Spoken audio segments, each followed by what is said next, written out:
The competitive spirit is alive in Hong Kong as hundreds of overseas Filipino workers gathered for the opening of the Kingdom of Jesus Christ Young and Adult Camp 2026, which kicked off with a day of exciting sports competitions promoting unity, camaraderie, and healthy recreation.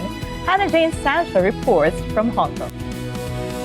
The energy is electric, the passion is undeniable, and the spirit of unity is stronger than ever as overseas Filipino workers here in Hong Kong showcase not only their athletic abilities, but also the camaraderie that brings them together through sports.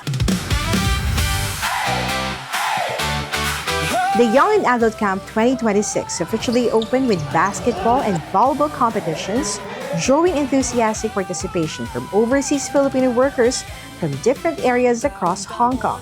For many participants, the event is more than just a tournament. It's an opportunity to build friendships, promote teamwork, and enjoy a meaningful break from the demands of working abroad. Natapat sa Ama, sa awitan at sayawan, sa palaro't mga tagisan, hindi lang galingan. Adding excitement to the event was a special exhibition game featuring SMNI anchors and reporters who took to the court against the Banateros team, much to the delight of the crowd.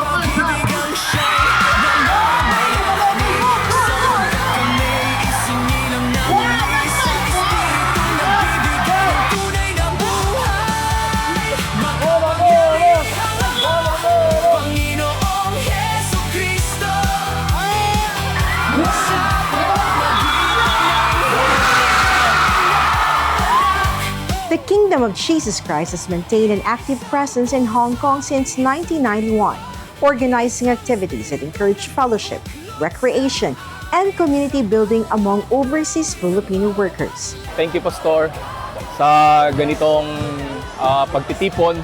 Talagang nakakatulong sa ating mga OFW. At napakaganda na inorganize niyo po ito, Pastor, for how many years na dito sa Hong Kong at sa ibang dako ng sanglibutan na kung saan naroroon ang KOGC. At malaki ang aming pasasalamat, naging part po kami sa inyo pong adhikain na kahit malayo ang mga OFW sa kanilang pamilya, parang malapit na rin kasi nagkakatipon ng ganito, mga Pilipino ang mga nakakasama nila. Kaya napakagandang pagtitipon ito, napakagandang adhikain ito, Pastor, kahit sa stressful life nila dito sa ibang bansa, natutugunan at naiibsan dahil sa ganitong ino-organize po ninyo na sports. Thank you, Pastor. See you soon. Papasalamat kami sa iyo, Pastor, sapagkat binigyan ninyo kami ng pagkakataon na dito sa Hong Kong kasi ito yung national holiday nila, magkaroon ng ganitong activities. At saka, since from the very beginning, sa paglilingkod dito, salamat po na walang humpay na in-organize ninyong patuloy ang ganitong activities. Ito'y malaking tulong sa ating mga OFW. Nagpasalamat yung mga Filipino community natin, mga basketball players din, means basketball, sapagkat inanyayahan natin sila. Malaki nilang pasasalamat sa iyo, Pastor, sa pagkakataong ito. At kasama natin yung Banateros. Kita ninyo, Pastor, naghihiyawan sila sa kasayahan, kagalakan ng nangyayari sa umagang ito, Pastor. Kaya salamat po. Magandang araw sa inyo lahat po, Pastor. Many Filipino workers expressed their appreciation for the opportunity to participate in an event that allows them to relax, reconnect with fellow Filipinos, and temporarily set aside the pressure of working overseas. For them, the sports festival serves as a welcome break from the challenges and responsibilities of life as overseas Filipino workers in a foreign land.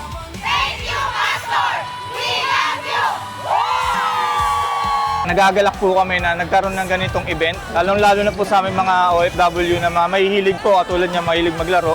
Nag-effort po kayo, binigay po namin yung best namin sa game na to para mapakita po namin din sa mga kababayan natin na nagagalak po kami na naglalaro po kami dito na sa pamamagitan niyo po, in-invite niyo kami. Salamat po, salamat. Kuya po, may colleague here, malaking pong pasasalamat namin na nandito po kami ngayon sa inyo, sa Kingdom of Jesus Christ.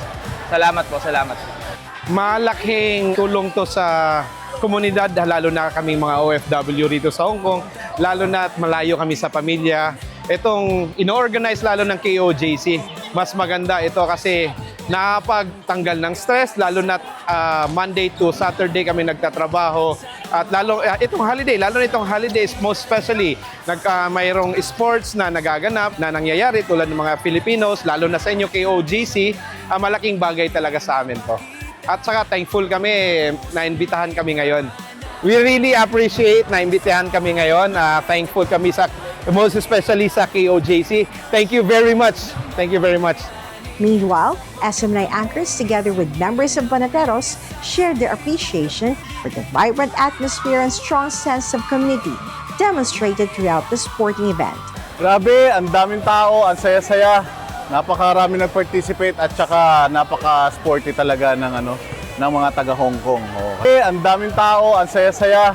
Napakarami nag-participate at saka napaka-sporty talaga ng mga taga Hong Kong. Thank you again, Pastor, for everything. Salamat sa tiwala mo sa Banateros. And hindi ka namin bibiguin. Mas gagalingan pa namin. Maganda itong mga ganitong klaseng organization na nagtitipon-tipon ng mga OFW para, alam niyo, minsan ako, naging OFW din ako eh. Nakakalungkot dito sa ibang bansa. Kahit masabihin natin meron tayong mga kaibigan na Pilipino, pero mas maganda yung bonding talaga. Ito yung bonding na maganda dahil sports. Maganda siya at saka talagang organisado. At alam nyo, marami tayong natututunan dito, yung team building, bonding din sa bawat kapatid natin dito from Hong Kong. Nung lalo na po, kami pastor, initiative. Parang kung may okasyon o holiday, pinagsasama-sama na lahat ng mga Pilipino para maiwasan nila yung kalungkutan na namimiss nila yung pamilya sa Pilipinas. Malaking bagay ito para sa lahat, hindi lang para sa physically, pero emotionally. Yan, maraming salamat sa iyo, Pastor. Mabuhay ka. Mabuhay ka yung OJC. So yun, Pastor, maraming salamat. Una-una, siyempre, sa pag-imbita dito sa amin, ng Banateros Brothers. At thank you, grabe.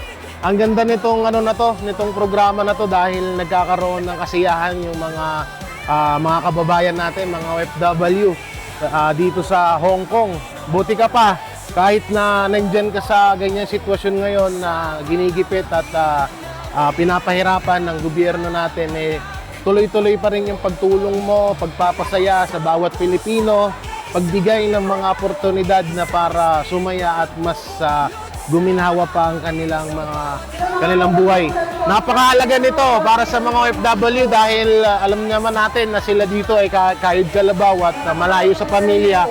So napakaganda nito dahil nagkakaroon sila ng libangan, nagkakaroon sila ng solid na samahan ng bawat Pilipino dito sa Hong Kong. Ulitin ko, Pastor, maraming salamat. At buti na lang talaga merong isang Pastor Apollo Kibuloy na handang tumulong kahit anong mangyari sa bawat Pilipino. Congratulations sa KOJC dahil sa mga ganitong event.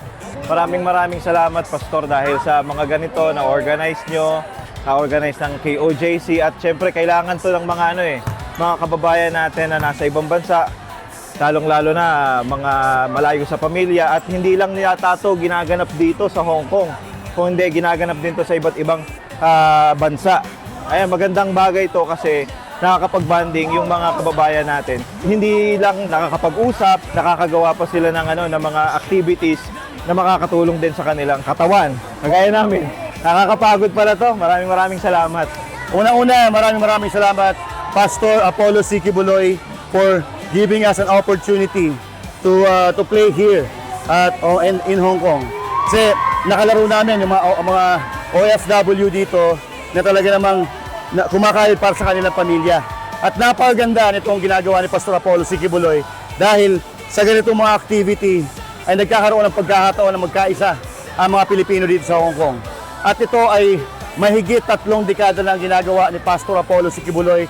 At dito kung makikita natin sa Hong Kong, lahat ng Pilipino ito nagkakaisa, walang division. Dahil dito sa activity na ito, sa festival na ito, nagsasama-sama ang mga Pilipinong OFW. Nag-uumpisa pa lang ang activity pero nakikita natin ang saya at ngiti sa mga Pilipino. Bawat OFW dito sa Hong Kong. Maraming salamat, Pastor Apollo Kibuloy, sa ganitong ginagawa mong activity para sa ating mga kababayan Pilipino. Thank you. Ako nagpapasalamat kay Pastor Kibuloy dahil itong ginagawa, concern talaga siya sa mga OFW. Kasi taon-taon po ito ginagawa at ang maganda rito, hindi lang para sa members ng KOJC. Open to sa lahat na gustong sumali. Dito po, alam nyo, totoo yan eh.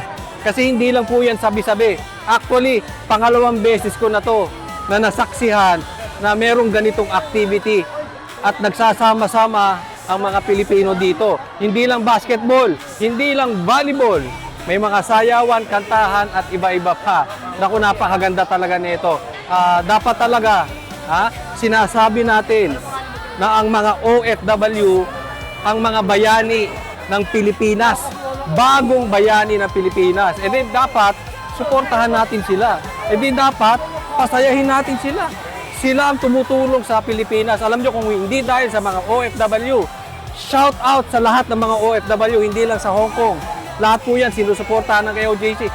Marami po, pinagdidiwang yan. Bakit?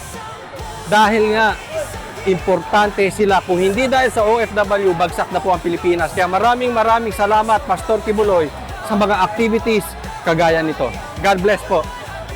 The excitement continues later today as participants compete in the camp's dance and singing competitions, highlighting the creativity and talents of the Filipino community in Hong Kong. Stay tuned to SMNI for continuing coverage of the latest updates from the Young and Adult Camp 2026. From the basketball court to the performance stage, the Young and Adult Camp 2026 continues to bring overseas Filipino workers together through sports, music, and fellowship, celebrating not only talent but also the enduring Filipino spirit of unity wherever they may be.